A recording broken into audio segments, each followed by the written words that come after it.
Ebusia, former Minister of Lands and Natural Resources Samuel Abu Jinapor Edi Ensembi Ababetudwa Epashe say His Excellency John Dramani Mahama Bosha Oshe Ghana for say Oba Abaima Nyame Buano na yeto abamano na Oba Ebabeye the President of the Republic Obe you see 60 ministers no or say eye nkontompo sisi amene woka say President John Dramani Mahama eyusu 100 ministers according to former Minister of Lands and Natural Resources.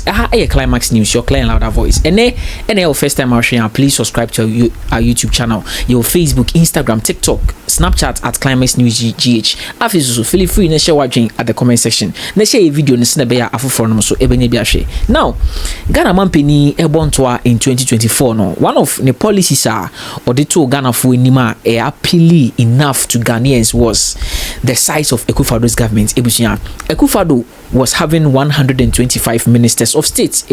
Emu appointees, any emu ministers, ni emu enkroneba. Ghana Mampini Pacha say this size of ministers no at the financial burden to Ghana for so enti nyame boa no na se yeto abama no be the president of the republic ebusia obeti the size so at the aba 60 ebusia endra Ghana emra she bedwem yempenifo no ekwa setena na omo to ansem omo kansem about the state of the nation address His Excellency John Dramani Mahama ebema e parliament ndra ena Samuel Abu Jinapor ono ena oye minister ono na oye former Minister of Lands and Natural Resources osaye MP for Damangu constituency ebusia odin sembi tudwa opache say in fact Ghana Mampini His Excellency John Dramani Mahama editro ache Ghana. Let me address one very important matter, which is the question of the size of government. And indeed, the president, when he addressed this house, made the claim that he had formed the leanest and most effective government in the history of our country.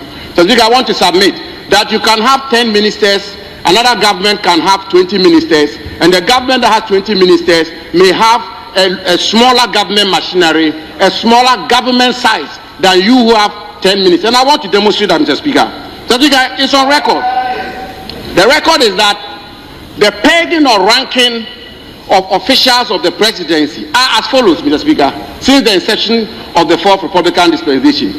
The chief of staff is pegged at the rank below the Speaker of Parliament, but above a cabinet minister who doubles as a member of Parliament.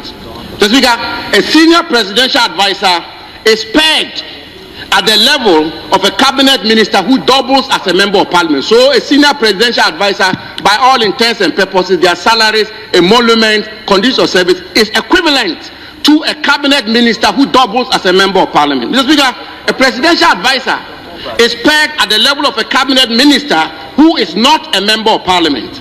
A presidential staffer is pegged at the level of a non-cabinet minister who is not a member of Parliament.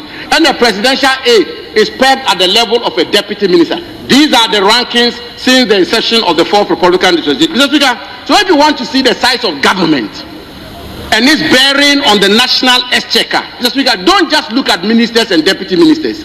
Look at the government holistically.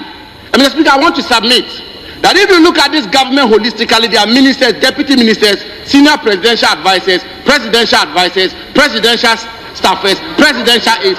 President Mahama has formed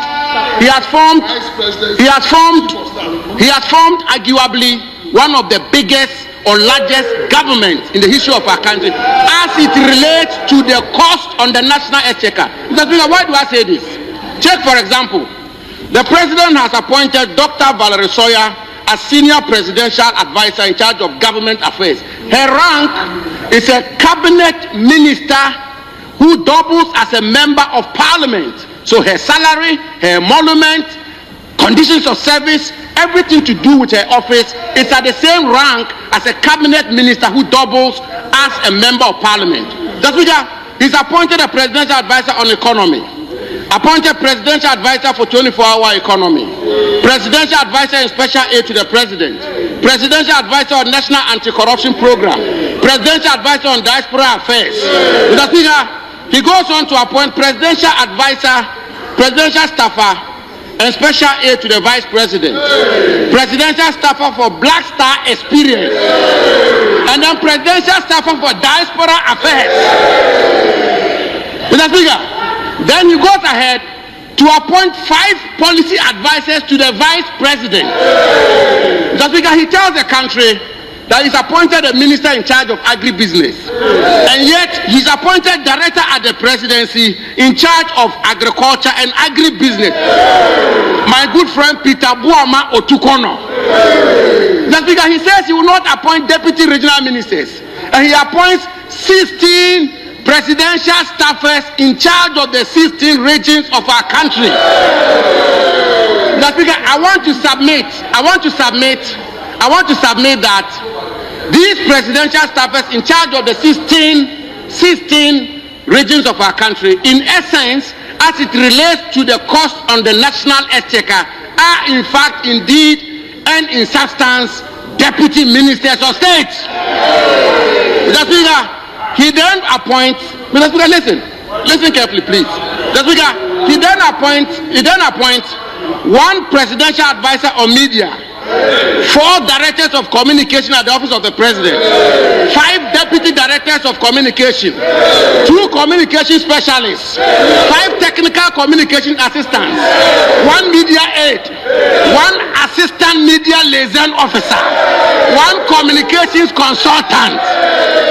That's because I've done the mathematics, and I want to submit. That's because I've done the mathematics that I want to submit, and I do this not from a partisan lens, but I do this as somebody who had the privilege and honor to serve as deputy chief of staff. I know how it works in terms of the cost on the national exchequer.